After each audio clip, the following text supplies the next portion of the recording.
fill your thirst beside the river. Wash the journey from your hands. Feel the comfort flow inside you. Come this far, you understand. Fear's not allowed, where dreams can be lost or found.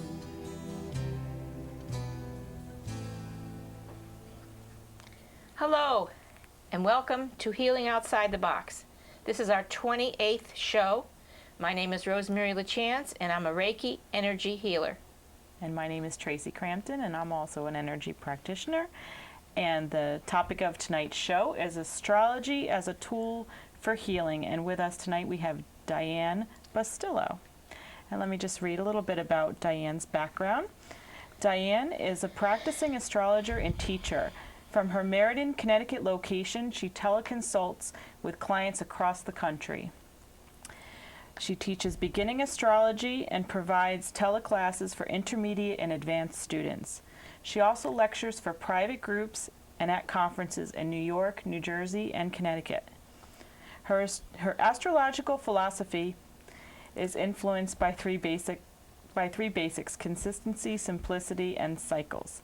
Dian is currently at level 3 of her certification process with the Astrological Organization, National Council for Geocosmic Research, and has completed a professional training intensive with the Organization for Professional Astrology. She holds both a bachelor's and master's degree, and besides her current emphasis on astrology, she has been a teacher and has headed up the Human Resources Department within a large corporation as both public and private college systems. She is the publications chairperson and newsletter editor for the Association of Astrological Networking, as well as a member of the National Council for Geocosmic Research, the Organization for Professional Astrology, and the Astrological Society of Connecticut. Okay, Dian, welcome to our show. That was a mouthful. To meet you. Yes. Welcome. Well, it's interesting because we use acronyms, and so I'm not accustomed to hearing you say the whole name of all my organizations. Oh, we've had at least it's words I can pronounce. Sometimes we get guests on our shows, and it's like, okay, I need a little pronunciation help. Yeah. What I'd like to touch off on right away is what you say here about your astrological philosophy being influenced by three basics: the consistency, simplicity, and cycles. Yeah. So that caught my eye. Yeah, well, I teach what I call the KISS method. Keep it simple, students. Okay. Because astrology can get very complicated. Oh, yes. But it is actually a very simple kind of a tool to use. It isn't simple to learn. Just to give you a quick background, astrology was originally the topic or the subject for the elite because everyday people didn't do astrology. Mm-hmm. This was, you would be a very rich person like Augustus Caesar, and you would have an astrologer who didn't work. All he did was study the stars and do astrology. Mm-hmm. So it is a challenging topic. But to use it is simple. It is a reflection of your life, and very often people think it tells you how to live, but it doesn't. What it does is it sheds light. So for me, using my three ways of looking at it is how simple can I make it? Mm-hmm. Well, number one is cycles. Okay. Remember, the sun is a cycle. Every year it comes around to your birthday. That's a cycle. Mm-hmm. The moon does it every month, actually, and I have on my moon, mm-hmm. and the moon is very important to me because we use the moon every day, and mm-hmm. I think one of my little things on my website says the everyday moon. Mm. The moon does the whole zodiac every month.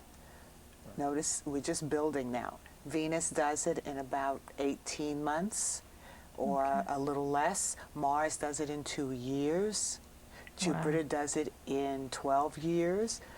Saturn, you know, and every, and you Right. can keep going, but you can see the There's cycle. so many different cycles There's to so many, incorporate. but it's the same thing. They're going through the zodiac. Right. The simplicity of it is they're just all going through the zodiac, and each planet has its own character, but it's doing the same thing. It's going to a certain place in the zodiac, and it acts a certain way. And each sign is 12. Right. You know, this, when people say, "What's your sun sign?" Those are the signs of the zodiac. And all they're asking is, when you were born, where was the sun at that time? And you are more than that. So that's number one, is cycles. The next thing is to always look at cycles the same way. That's my consistency issue. It doesn't matter whether Saturn is in a sign, or the moon is in a sign, or your sun is in a sign. That sign has a characteristic, and whatever planet pops itself in there, it's going to behave in a certain way based on it. Based on the sign that it's Based in. on the sign. So, for instance, so many, our last couple of presidents were born during a specific time where Saturn was in Leo. I'm sorry, I take that. Pluto was in Leo. Pluto is that planet, you know, they say is not a planet anymore. And ever since they said that, everything has gone to heck in a handbasket. But that planet was in Leo. And that's our, what we call baby boomer generation. And so that planet treats us a certain way because Leo is the sign of egotism and of our ego and how do we feel and how do we look. Okay. All right. I'm And a so what Leo. do we care about? Go easy on the Leo. Yes. Well, you know what? What does that generation care about? How they look. And they're the ones who came up with the great implants. They're the ones who have made facelifts. Nobody talks about it anymore. You're out of commission, you're having a facelift, you're having a nose job, you're going to look younger. That's that generation. How they look is important. But it also gave them some strength, because if you care about how you look, you have to develop something. So we have developed, plastic surgery doesn't just make your eyes look better. It has helped children with cleft palates. Right. It's There's done always a yin and yang, a Yes. shadow and a light to every. everything, but because they had this underlying need to get to this place where you would admire them, they had to do some very extreme things. So that's how that cycle is. If your moon is there, you feel the same way. When your emotions are out, you care about how people view you, how they view how you feel. Okay. So that Leo has that effect on any planet it's in. So there's your, there's your cycle again, and you're just building. And I just keep it simple that way. Okay. When I'm teaching, I do that, but also with my clients.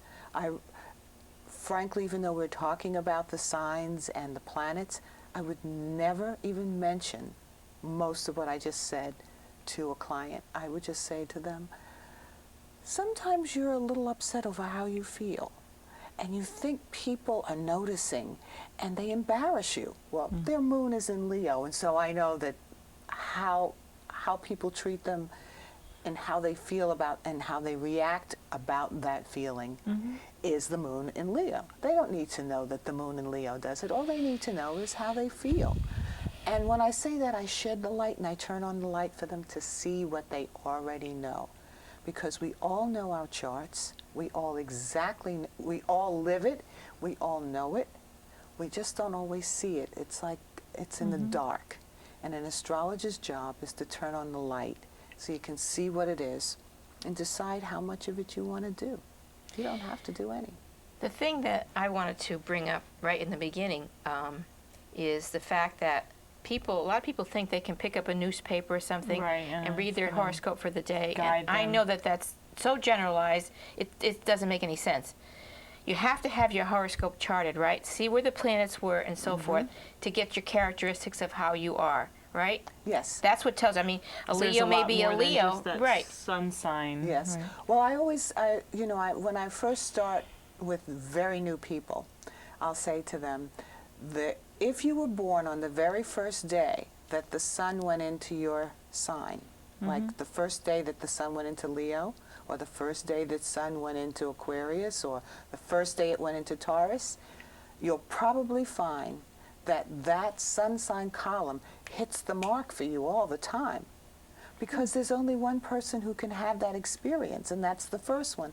The rest of us within that sign may be so far away from having that feeling, because you are a sum total of 10 planets, Right. 12 houses, and a myriad other things that we Exactly. astrologers throw in to keep you mystified. Yeah, ascendants and whatever those are. It's all very confusing. So the sun sign column doesn't really reveal for you, but it will hit every so often. Yeah, but that's just odds, right? I mean, That's the odds. That's the odds. Doesn't mean anything. It Some does- people won't do anything until they read So- that horoscope, that's and right. that's silly. And it's It silly. doesn't mean anything. I do a column that's based on the moon. It's Okay. based on the moon because we are all having a moon experience.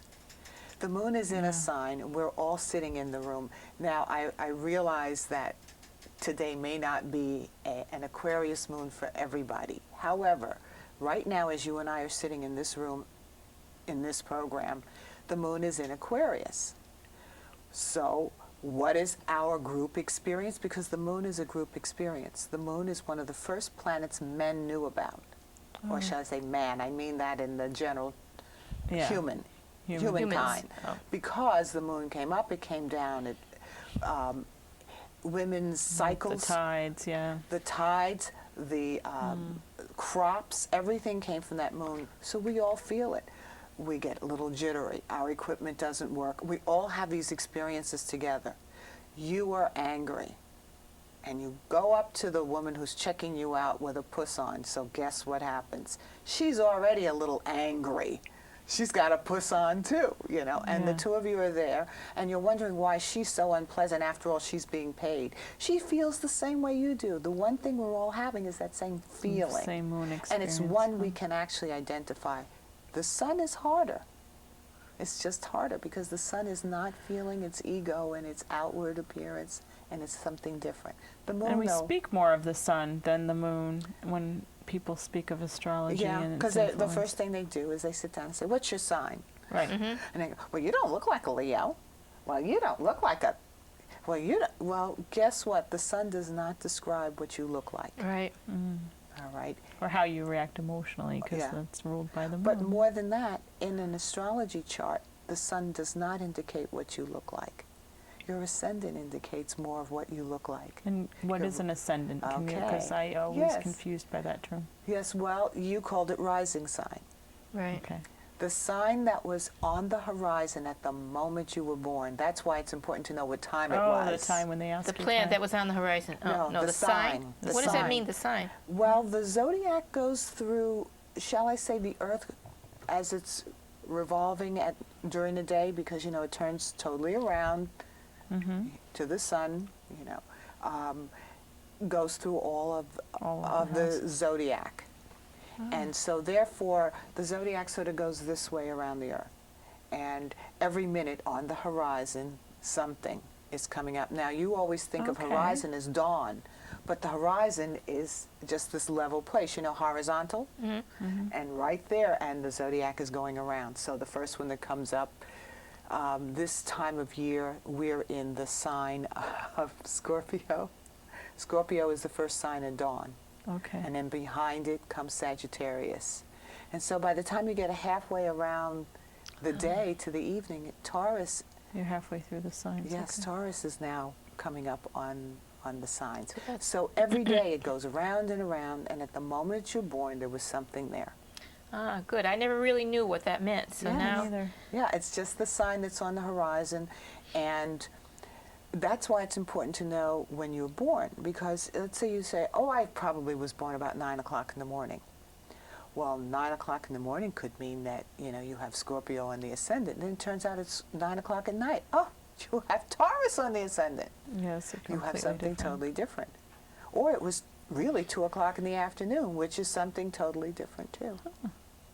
So it's really important to know your time. And when you can't know your time, an astrologer has a big job to do what we call rectify your chart, and to find it out. Without it, you can't really do timing. But even without it, I can put all the planets together, and I can put knowing your day and where you were born, and come up with an approximation of what you see in this world, of your yin and yang. Predictions, I'm not a big person on predictions. All right. Okay. Why? Because I think it's one of those things where you plant the seed Right. and right. and people begin to react because The seed is there. because you told them. All right. Now, does it mean I never tell anybody anything? Absolutely no. If I know you want something, for instance, I once had a client who had hard times and lost her home. And I was looking at things. I said, maybe you're going to buy a house this year. And I didn't know she had lost her home. And she said, oh, no, that can't happen. I went into bankruptcy. We'll never own a home. I said, well, if you get some opportunities this summer, be open to them. That was as close as I got to it. Well, she did get an opportunity that she might have walked away from because she'd have been afraid. She and her husband went after it. In a year's time, they had a house Right. again. If it's for their highest good to know, Yes. certain information and they can ensure- handle it. Yeah. So she can turn on the light and be open to Right. the possibilities. If it didn't come, fine. Maybe she just would have found a nice place to live, but I needed her to have her mind open. Whether it's dealing with your personal life, with your children, with your family, with your boss, you need to open up your mind and see what the possibilities, what's the good, bad, and indifferent. And then how do I, as a person, respond to all of that? Because that's the other part of your chart, is learning to love yourself. If you are a very Right. strong person, That's what I feel like, we have to look at not as like we're being sentenced by this sign and these are the characteristics that we're doomed to have, and you better just accept it, but that it's more of a predisposition and working with those energies, the good and the not so good, the weakness and the strength, weakness so and that you strength. can, Right. function more properly in your life. Well, if you understand what your journey is, every sign has a journey. Okay. And let's say someone's in Aries. I like to pick on Aries. It's the Oh. first sign of the zodiac. They are just so easy because it's the sign that I always say the way to know the Aries is the impulsivity. They run outside naked so they can be first. And then they think it's cold, it's below zero, and I'm naked, but if I leave, I won't be first. Yeah. So they yeah. stand out there in the freezing cold. And what we need to learn as Aries is how to be a little calmer. Our journey is to learn how to take all that energy, do what's necessary, but also to learn to wait a little. Is it wrong to be impulsive? Absolutely not. That's not what's wrong That's with the you. spark that gets things going sometimes too. But it's your journey. So now that's the underlying journey. But remember, there's 9 other planets, and they all want their due. And Yeah.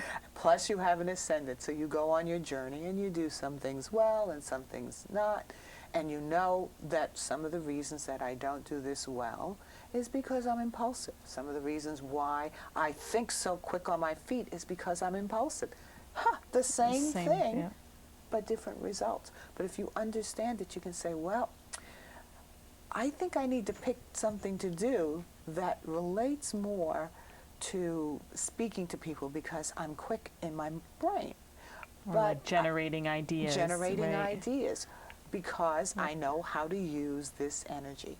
And that's very important, is to understand there's nothing wrong with any energy. Scorpios, the much maligned Scorpios, they have the stinger, they'll do this to you. Well, you are a Scorpio and you have a stinger. And you have to learn that you have a lot of power in your life and use it in the right way. Right. Become a comedian so then you can take all the sting and make the great jokes. Instead of turning it inward and saying, I'm a bad person, I never know when to shut up. And what I do is try to get you to understand how to take your power and use it. Because when you try to squash your natural bend, you become unhappy. And both of you are in fields where you know that people's frame of mind makes all the difference in the world. Absolutely. And I've gone for surgery many times in my life, and the doctors that come into the room and laugh with you before you have the surgery, next thing you know, you're getting better faster. Why? His attitude is good. The guy who comes in there and acts like you're a number and doesn't pay you attention, he puts you in a bad attitude. You don't heal as well. When you feel like, I'm going to get better, wow, my therapy is working, you raise it up and you're better. So we know this. We know that our minds do everything. So if I tell you that your sign is bad, what have I done to your mind? Like What have I done? Born under the wrong Yeah. sign. I mean, you hear that cliche all the time. Yes. And of course, the most unhappy sign that way is Virgo, because they're the only people who say, I'm a Virgo, I'm sorry. Really? Yes, they always say, I'm a Virgo, I'm sorry. Why is that? What is? Yeah. They're very shy, Okay. but they're very critical people. So what happens is that's what they do with the shyness. Their insecurity becomes your bane. And so Okay. that's what they do with it. So you teach them how to get a little more organized, to understand how very strong they are. Strong Virgos are fabulous people. Yeah. They really are. And I've known some, as a friend of mine says, I've evolved finally. You know, and he is just so happy with himself. But he still can be very critical, but he understands But that you he could can. use that power of the critique to do a lot of work with critical thinking. And Yes, that we or call to be a critic, details. Yeah. an editor. All right, they make great computer people because they're not going to let it go till it works. Wow. So you take all that energy and you put it in the right place, but that's the shyness, and they can be very shy. I have two Virgos in my life that I can pick on. One is a man, one's a woman, both musicians, and both of this type of people that when they're with you, they'll pay attention to you, and you have them completely. But when they have something else on their mind, they're gone. I used to call Virgos out, now you have them, now you don't. But you know What do you what think? you've just Yeah. done? You've just put all Virgos into a place because of a sun sign, when each one of these people has Right. Other- this yeah. big chart. Yeah. Right. And this big chart says that the Virgo has, has another place. And has other things going on. What's the person's ascendant? You're talking about musicians. Where is their Venus? What's happening in the 10th house? Because a chart has 12 houses. I'm making my new astrology. The 10th house is where your career is. What is their career like? And what's in that house? So maybe these people walk away and they cleanse in order to not be cluttered, because the other thing is it's what we call a mutable sign. It can get Right. very scattered. And I always tell people they're either very neat or very slobby, or sometimes they're very neat or very slobby, because they either get caught up in the detail and can't let it go, Or they get overwhelmed they just by it. so overwhelmed So, that. But again, they have a chart with a lot of other planets in it. So, Right. but it is usually when you start as an astrologer looking at a person's chart, you look at their sun, you look at their moon, and you look at their ascendant. That's the basic building that you're going to start with. And there are a few other, little things that you do that are a little more advanced, but you want the canvas that you're working with. And then once you start that, everything else moves along. It really all moves along. Wow. So, one thing that I find interesting that I know that is a great interest of you is how we work interpersonally with our signs. And like, I know before we started filming tonight, you were talking about Rosemary and I being sisters because of the Leo Aquarius, and that even adds a whole nother layer of complexity to understanding. So. Yeah. Well, there are little what we call diamonds. Not every sign has this particular compatibility that the Leo Aquarius does. Leo and Aquarius are across the aisle like from the each other. So compatible. usually you would expect in astrology that's going to be Right. bumping heads. But Leos and Aquarians don't do that, because the Aquarian has something to learn from the Leo. And the Leo in I their think life, it goes both ways in our relationship. you can learn from so many people. You can learn from just about any person who comes in your life, but there is a special bond, that there'll be a special thing that the Aquarian later will always remember that the Leo did for them. And it's often subtle, and it's simple. And I say, that's your sister sign. Remember, Aquarian, shut up and listen. Because Aquarians are in their head a lot. They're very bright, they're very intelligent, but they can sort of fade away, where the Leo is more dynamic. And the Leo is also a fire sign, and it's more forward. It's straightforward, very much into it. Am I more forward than you? She's pretty forward. Well, she's just not going to hold back telling you things. But when I say it's a forward, it's a more dynamic and a more forward kind of directed sign, where an Aquarian can often be very much more in their heads, and they're stubborn, I'm on the Aquarians are cusp. stubborn? Capricorn Aquarius. Oh, yeah. Right on the they're cusp. really- So, Which one are you? well, What does it say when you were born?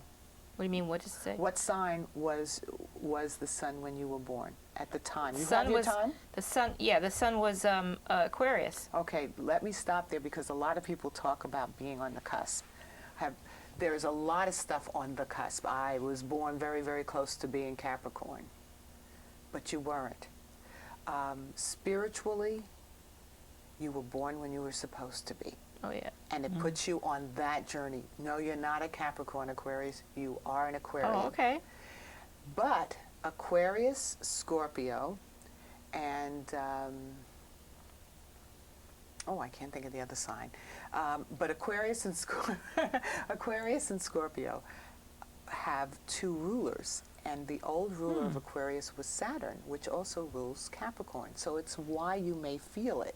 Oh, so it's the Saturn. Yeah, it's because in the old days, man did everything by observation. There were no telescopes back during Julius Caesar, so what did he see?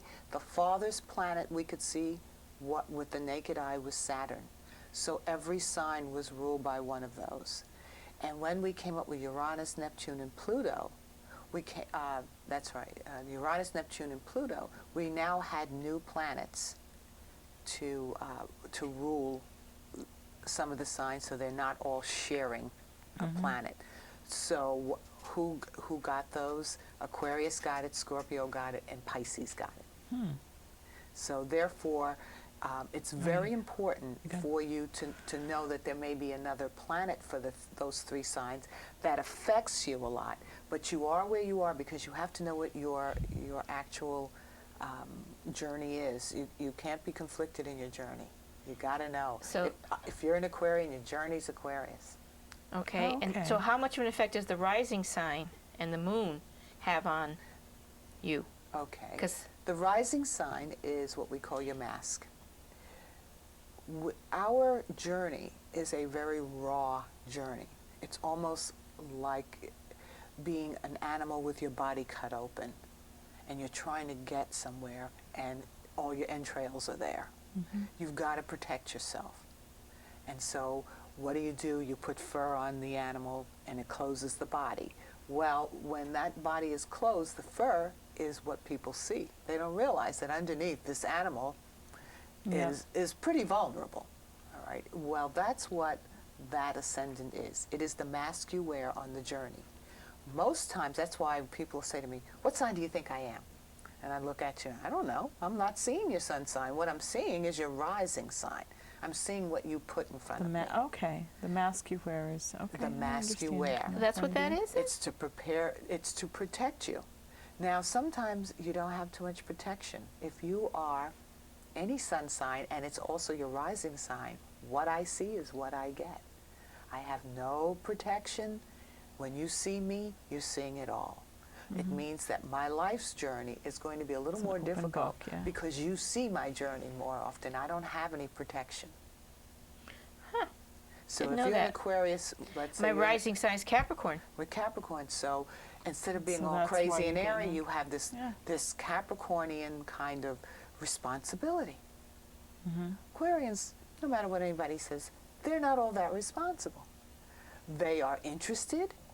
They want to take care of the group. I always say, an Aquarian will feed the world, but the kid next door dies of starvation. Too close. All right. You do see the very big picture, but you don't always see the little pictures That's that a are close big to you. humanitarian like ideal. Yeah, Yeah. the idea, and that's why. But also, you know, I don't count on them, and I'm not knocking you Aquarians because I'm one too. But You can say that it for me. rules sororities and fraternities, Okay. exclusionary groups. Hmm. See, we don't think of it, but they're exclusionary groups. Huh. What is the whole purpose of a fraternity or sorority? To let some people in, keep some people out. Interesting. So don't oversell their humanitarian. Realize they're all the people that they think are fit, right? That they think are fit. So you got to convince them that everybody's fit. They can be very discriminating, and I don't mean that in the like a racial discrimination, but more of critique. They look carefully, and what in their estimation is worthy of my putting all my energy. You're laughing, is it? Oh, yeah. So, Okay. and then, of course, the moon is how you feel. Scorpio. Yes. So you will take that and you'll say, you know, how do I feel? And that means, what is my inner experience? What makes me sad? And how do I respond to sadness? How do I respond to joy? Where am I vulnerable to be injured? How do I love? How do I nurture? And how do I want to be nurtured? Mm-hmm. So, you know, that's why they're the most important thing. How can I talk to you about your career if I don't understand what your journey is, how you have to go about that journey, because that's the mask. Because when you have a mask there, when your ascendant is not your sun sign, it means that you also have to contend with that. So let's say that you're an Aquarius with Gemini rising. Not only do you have this humanitarian, but you need to talk. So now all of a sudden you've got to put that into how that person's going to deal with their career. Right. And then you give them, I don't know, let's give them a Virgo moon, which means that there's an inner shyness. The person wants to talk and they have an inner shyness. We're full of contradictions. Yes, we're human beings. So, and then I have to look and see what is the career they want to have. Oh, they want to be an accountant. Well, I might be able to deal with the shyness, but an accountant doesn't talk to anybody. Right. Mm-hmm. They want to be an actor. Oh, now I can get them to talk to somebody, but how do I get them to be an actor? But they're innerly shy. Yeah. And they're shy. So we have to give them tools, and that's why I say it's a tool for living. The thing is for me to say to you, these are all the factors. And when you get ready to start this, if you understand what it is that holds you back, you know how to make the next step. And if you make a misstep, as long as you are alive, you can do it again. It is never over. Right. And the only time it's over is when you're in the grave. So if you want to live to be 99 years old, you're going to make a lot of mistakes. You're going to dust yourself off. You're going to get up, and you're going to go forward. Mm-hmm. Wow. You know, so...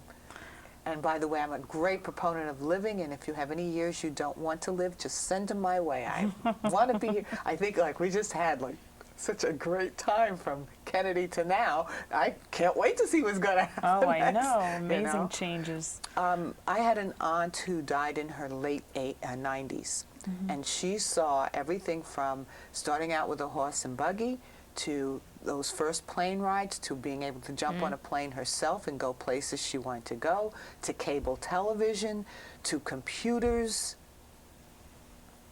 Why would you not want to be here to enjoy all that? So I'll take any you don't want. Well, I want them all. Oh, yeah. So back to relationships and understanding how we bring all our predispositions, and then we meet another person with their own bag of fun things. How can we optimize our relationships? Well, also on that horizon, for the people who are probably looking at me, that would go from here to here. If I were looking at a chart, it would go the other way. But here is the horizon. And so at the time you were born, we have what we call the ascendant. Right across from it is what we call the descendant. And that's the other people in your life. Okay. So it describes the balance Okay, that you what want you're from pulling in to what you complete want to yourself. pull in to complete yourself, Okay. right? So you reflect over there and you say, I'm missing him, her. And believe it or not, you do that even with business partners. You look for what you're missing over there. So is your soulmate the descendant of your ascendant? Soulmate and the person you want may not be the same. You may never meet your soulmate to marry. Your soulmate may be someone you meet as a friend. Mm-hmm. Being married, having the person across there from you, soul is different than the person across the astrological Okay. axis. The person across the astrological axis is the person you interact with. They do fill you out. They bring certain things to you. They may not bring it forever. Yeah. So Liz Taylor has had 11 husbands, or whatever. She's always looked across there for something to finish her out. Mm-hmm. When you say across there, you mean Looking at the a opposite? chart, looking at a chart with this being the horizon. For instance, we do have a chart here. If they could just look at it, if you could Get a get it little very close up. close so that you could see what it looks like. I'll have to zoom in a little bit. Yes. you have to give him a few minutes to Yeah. zoom in. Okay, I'll give them a few minutes because it'll be easier, because when I say across, unless you have some visual, sometimes it's a little challenging. Yeah, except for a minute there, I thought you meant the like the Aquarius Leo across this. No. That's not what it means. That's okay. not what it means at all. And it could be, obviously, if your rising sign is Leo, on the other side is going to be Aquarius. Okay, if that's Yeah, your it's always rising. going to be the sign that's on a side, but this is... They I don't. get- Yeah, they don't No, seem we're to be having able to zoom in technical on this. difficulties. Well, they can work on that while we continue talking about Okay. it. So when you look across the spectrum of your ascendant, the sign that's opposite your ascendant or rising sign, that describes how you want relationships to be and how you want those people to be, but it doesn't describe their sun sign. It describes their behavior, Right. because the chart's really all about your behavior. Mm. So, it's just me. Yeah. So Maybe you could hold it up when they're close up on you. Can you see if Can you I can do that? Hold it towards. Yeah, take the whole thing. Yeah. And nope, he backed up? He backed off again. Yes. Okay. Okay. Move on. Well, Anyway, the sign that's directly across from your ascendant, from your rising sign, describes how you want relationships to be, whether it's a business partnership, whether... What mask you want them to show you? No, actually, it's No? what they're doing to fill you out. Okay, all Because right. believe it or not, when you look in the mirror, you kind of see yourself the way the ascendant is too. You Okay. kind of hide behind it for yourself. Oh, interesting. all right. Let's see is this the place where I put it? Yeah, Okay, except yes. it's very That's a hard to little- Oh, there see. you go. A little bit you could see. Well, if you were looking at this, here we are. This is the ascendant here, Mm-hmm. and the sign over here is the sign on the cusp, what we call the cusp of the 7th house of relationships. First house is Oh. me, 7th house is them. Everything has a correlation. And that them can be business partners, it can be the person that you marry, it can be, well, those pretty much are the people. It's usually people you have a legal relationship with. Okay. All right, and it's what you're looking for. The sign there also tells you what you want out of the marriage. For instance, if you have Sagittarius on that 7th house, you want a marriage where there's a certain amount of freedom involved in it, where the person doesn't need to see you every minute. If you have Taurus there, not only do you want it to be loving, but you want it stable, and more than likely, when you pick somebody, they're going to be in your life forever. I have a Taurus daughter. She's like Yeah. stuck. Stuck. Everywhere I go, she's like right Yes. there. So that ascendant tells you who you are, but the sign across from it tells you what you want to bring in.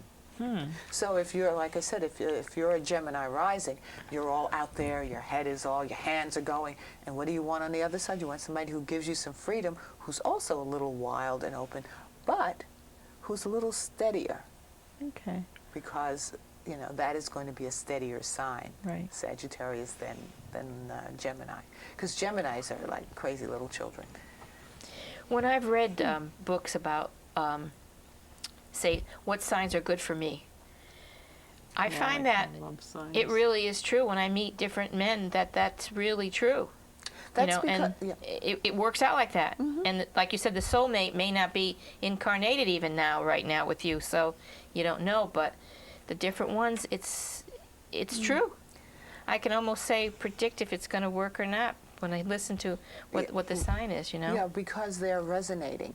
There are elements, the elements, the Chinese elements. The Chinese also use metal. Right, We metal. only use We four: have five, fire, yeah. earth, air, and Right. water.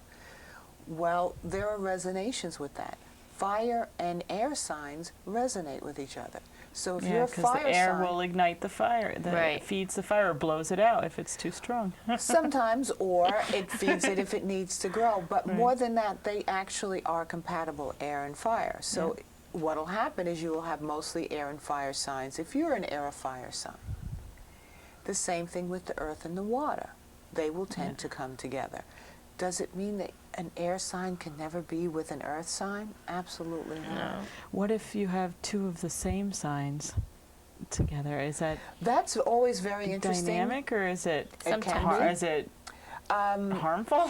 I know of a couple that got married in their 20s. They were both Aries, and they were married until the day the husband died, which was into his 90s. All right, and she never remarried. She wasn't interested, I figured she was Well, burned they out. both had the spark, probably. Yes. Keep things interesting and alive. Yeah. Yeah, but they were two Aries together. I don't know too many real cases to tell you, but Okay. having the sign that's like yours, you will understand. But some signs don't do as well with their own. But see, that's what I was thinking. Like, take my sign, for instance, a Leo and a Leo. If you both want to be on the throne, One will Like, be king and the then other will be there's- queen. And you can also There pick might your be. thrones. Now, this is when understanding yourself. If you knew that you were Leo and you met a guy that just resonated with you, and he's a Leo, and you're thinking, oh my gosh, we both want to be king of the hill. Well, why don't you figure out what you need to be king of and what he needs to be king of, Right. and just don't cross over those little lines. Right. You find a way to accommodate it, and guess what? You have your little fiefdom, he has his, Yeah. and when you get together, you work it out. But you but can even do like that. with like parent and child, and it's the same thing. Like who? Well, my specialty is I love to deal with children, especially children up until high school. They have absolutely no choices in life. So it's so important that you as a parent understand what you're doing to them and why. And that's why I had brought this chart, because I do have here the chart of Obama. Okay. And he is a father with 2 children. And I watch him with his children, and I looked at his chart. And I've never met the person, so I don't know details of his life. But his parenting skill, as revealed in his chart, which in the chart is in the 5th house. The 5th house is how you parent. That's all Okay. it says is, this is how I do it. What if you have like nothing in that? It doesn't particular matter. area? Okay. There's a house there, Okay. and you're able to find out, because you don't even start with the planets in it first. You start with the sign on the cusp Okay. of the house, and with him, it's Gemini. That's his natal. His Gemini was on his 5th house, and I watch him talk to his children. He's always talking to them, and I thought, I'll bet you he wants them to figure out what they need to do, because that's the parenting skill he would bring. He would say, well, what did you think about what you did? And the kid said, did I do something wrong, Daddy? What did you think you did? Did you think you made a good choice? He wants them to think. Right. And he will communicate with them on that level. How he does is a lot more things, that I'd have to look at. But I would know right away, well, you want to communicate. Well, I look and see, let's look at his children. And the kid is sitting there. He's a Taurus. And maybe, He doesn't he want to wants talk. to be touched. He wants to be hugged. touched. Yeah. And so what do I Right. do? I go, okay, you want to talk to him. He wants to be hugged. Yeah. So you're going to have to find a way to remember to hug, and then you're going to have to encourage him to talk. it out so the Right. two of you can come together. But you know, something I have found is that parents come to their children with the weirdest combinations that end up working themselves out through the fifth house. You'll have a Pisces mother and a Capricorn child, and you think, how is this going to work out? Well, the Capricorn child has a lot of air planets, and the mother has Gemini on the fifth house. She is going to talk to that child. She is going to use air, which Gemini is, to communicate with this kid who needs air. The world has set, the universe has set this child and parent up okay. Right. And that's what I do. I look at the fifth house of the mother and the father, and then I look at what is it the kid wants, and what is the kid's early learning going to be, which is the child's third house. And then who is the kid, the sun, the moon, the ascendant, and their friends. And then I say, okay, this is the kind of teacher they need. Some children need a teacher who's going to sit them in the seat, and they're going to look up, and the teacher's going to write it on the board, and the kid's going to take notes, and he's going to go home and study, and he's very happy with that. And you think, oh my God, that's old and archaic, but some people learn that way. Right. And another kid wants the teacher to throw it up in the air and see if they catch it. Right. And I can look and say, this is what they need. And the child needs more exercise. Mom's not into exercise. Mom's a couch potato. She's a Virgo rising with Jupiter in the first house. That means she's going to sit around a bit. And so what does she do? She takes them off to baby care, or baby daycare. Your kid's better off in daycare. Yes. Where there's some activity. Where there's activity. And I go, and you will get a rest. What have I just done? I've allowed her to couch potato, because that's who she is. Yeah. And I've given her kid the place to go to run. And they come home and they're happier together. Yes. And then I say to her, but your kid needs to run, so you still need to have some stuff at home for them. Right. Most parents that I work with, obviously if someone will come to me in astrology and say, would you help me with bringing up baby, that's what I call it, bringing up baby, they're going to respond to, my suggestions of how they're going to work it out. They're not going to ignore it. Right. And it really helps them. Any part of your life that you want some help with, you can get some, but you have to understand what you want, what you're really willing to do. You want $1 million, but you're really not willing to even stand on the line 5 minutes to buy the lottery ticket. You're not going to work overtime, and you don't have a head for business. Let's have another need. Let's change from the $1 million, because it's highly unlikely that you're even going to have a drop in your lap. You just aren't going to go there. So, what is it that $1 million meant to you? And then I start talking to you, what does it mean? Safety, security, I won't have to worry. Whoa, well, there are other ways to achieve that. Right. And the underlying feeling. Now, I know when you look at charts and sometimes you have clusters in different houses, is that significant? Oh, yeah. Okay, because for instance, I seem to have everything seems to be in the 10th, 11th, and 12th house, and predominantly 11th. Well, that's why you're sitting here in front of a television camera, because everything so much above the horizon means you're outgoing and you want to deal with the outer world. And when it's below, you will find that you tend to be more introspective. So for instance, if you have an actor with all of his planets below, you'll find that all his roles will have to do about, angst. He likes to do the heavy dramatic, or if he picks a comedy, there'll be that edge to it. Oh, interesting. Because you've got to deal with the inner self. self. I'm so unbalanced. It's all over here. No, it just tells you what you want to do. Sometimes it can be disconcerting when everything's below or everything's above. But if you have some above and some below, you're fine. You're balanced.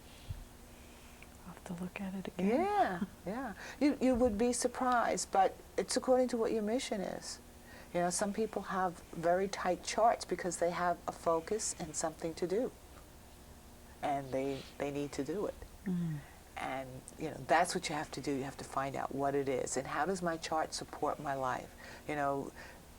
People will say, well, I can't do this and I can't do that, but your chart, you're living your chart.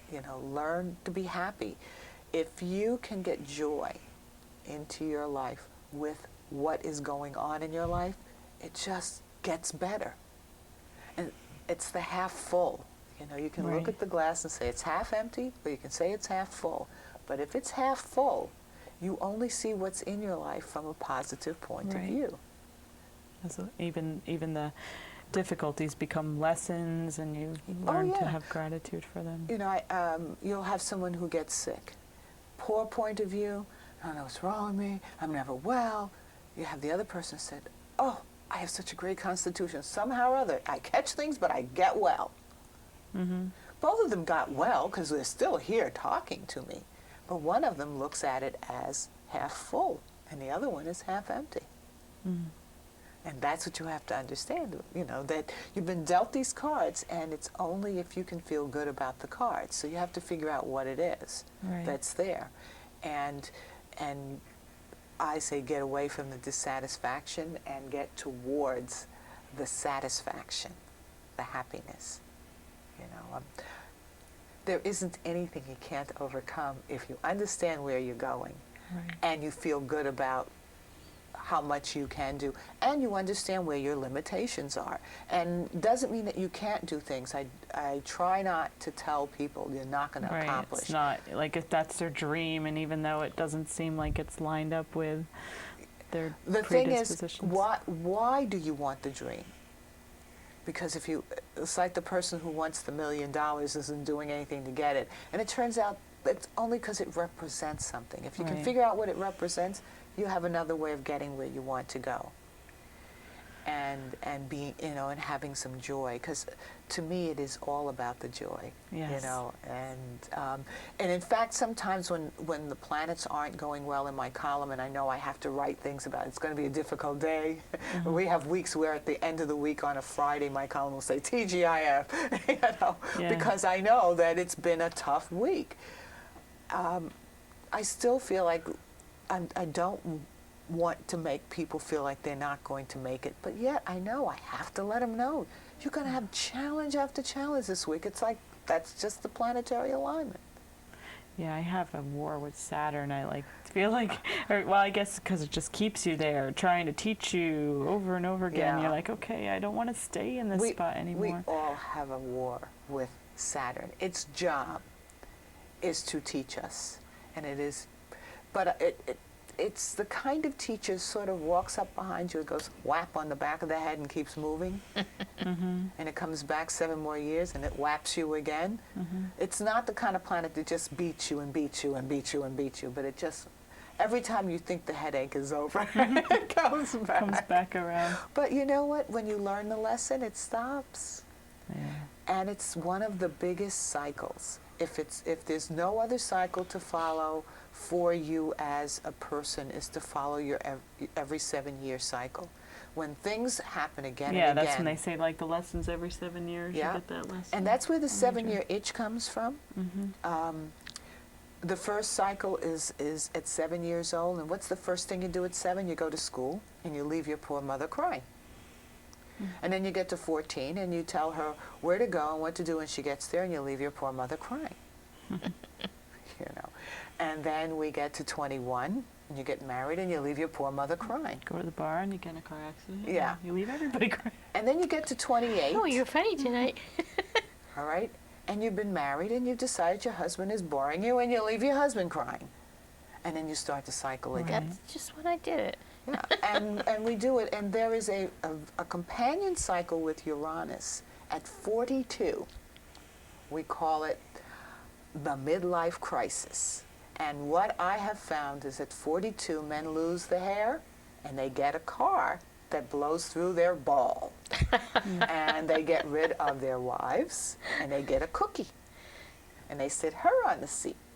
And they go off on their little John, all right? But in the meantime, women are having a very interesting thing, too. They want to get a husband and have a baby at 42, and they should be stopping. All of a sudden, they get that. Or they end all of the nurturing, and they tell the kids, get out, Right. go. It's my time. But all of us do it, men and women, but it's a Saturn. This is Saturn in that 40 to 42 range. There's so much restlessness. If you find something to do to transform your life, kick I was going to say kick the cat, but I don't mean the real cat.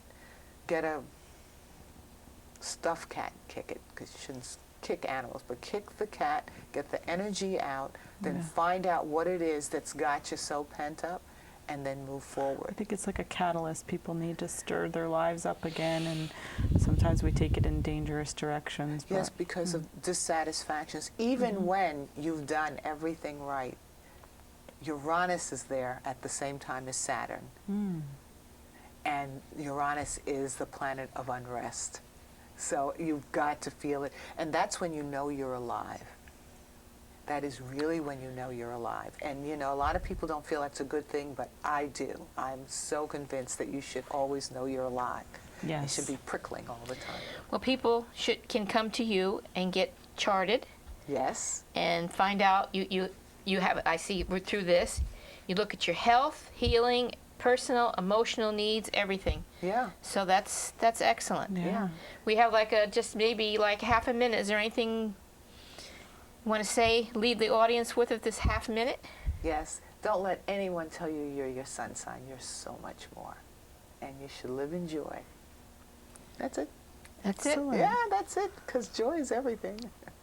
Well, thank you for coming, and I hope this sheds some light for people on all those variables that affect us every day, our everyday living. I want to thank you, Diane, for joining us tonight. It's been such a pleasure. Such a Thank you so pleasure. much. And we're going to give the guests your information so they can contact you. Diane's also getting very involved in All right. moving around. This is Dian Bustillo. She's an astrologer, and the way to reach her is area code 203-608-0310. Or you can get on her website, which is www.dianebustillo.net.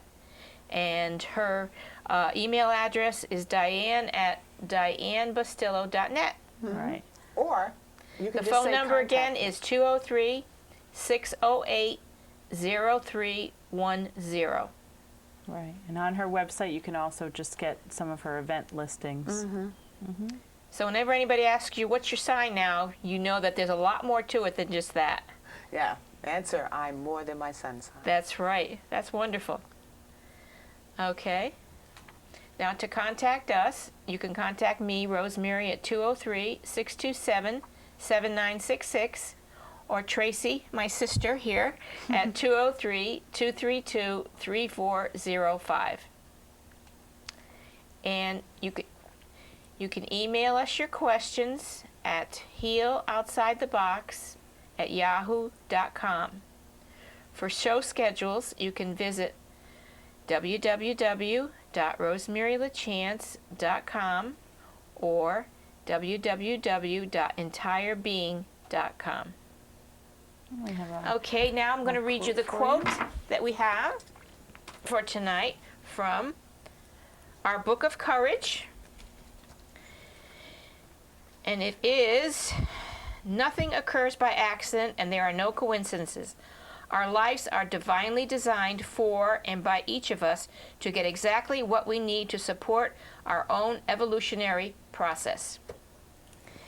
Thank you so much for Bye. being with Thank us you, and tonight, see you and we'll again see you next next time. time. Take care. To the world you have made,